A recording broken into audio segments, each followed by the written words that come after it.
এই ঘাটাল মনে হচ্ছে আমার আর পিছু ছাড়বে না। হাই এভরিওয়ান, আমি দুষ্টু। এখন বাজে সকাল 8টা। যাব ঘাটালের ব্যাংকেতে, সেই জন্য রেডি হয়ে সমস্ত ফাইলে কাগজপত্র গুছিয়ে নিলাম। আসলে একটা কাজের জন্য ঘাটাল জ্যামকে কতবার যেতে হবে তার কোনো ঠিক নেই। তাই তাড়াহুড়ো করে গরম গরম ম্যাগি খেয়েই বেরিয়ে পড়লাম ঘাটাল যাওয়ার উদ্দেশ্যে।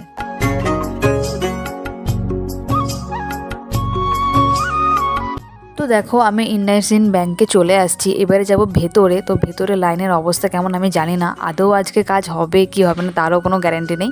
তো চলো ভেতরে যাওয়া যাক। ভেতরে যেতেই সিকিউরিটি গার্ড এইটুকুনটি দিল। আসলে এইটুকুনটি থাকলে তবেই তোমার ব্যাংকেতে কাজ হবে। ব্যাংকের সামনে দেখি একটা বড় এরকম র্যালি যাচ্ছে। তো তোমরা কি বলতে পারবে এটা কিসের মিছিল? আসলে আমরা যখন কলেজে পড়তাম তখন আমরাও কিন্তু এরকম র্যালি করেছিলাম।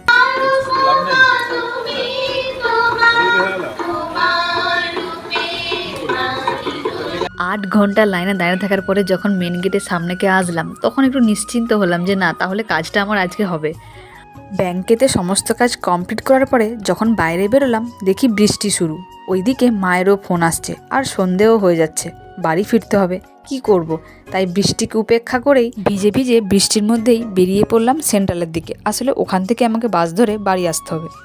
ঠিক টাইমে চলে আসছিলাম বলে একটা বাস যাই হোক পেয়ে গেছি ওই টাইমে। ঘাটাল থেকে যে বৃষ্টি শুরু হয়েছে আর থামার নাম নেই। যাই হোক, বাস থেকে নামার পরে বাবা দেখছি গাড়ি নিয়ে চলে আসছে আমাকে আনতে, কিন্তু এসে আর কি হলো, সেই তো বৃষ্টি পড়ছে।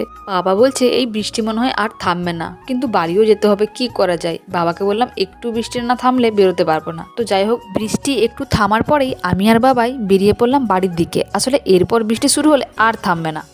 এসে দেখি মা গরম গরম ভাত, শাক ভাজা, মাছের ঝোল রান্না করেছিল, সেটাই খেয়ে নিলাম। তো আজকের ব্লগটা এখানেই শেষ করছি। দেখা হচ্ছে নেক্সট ব্লগে। টাটা।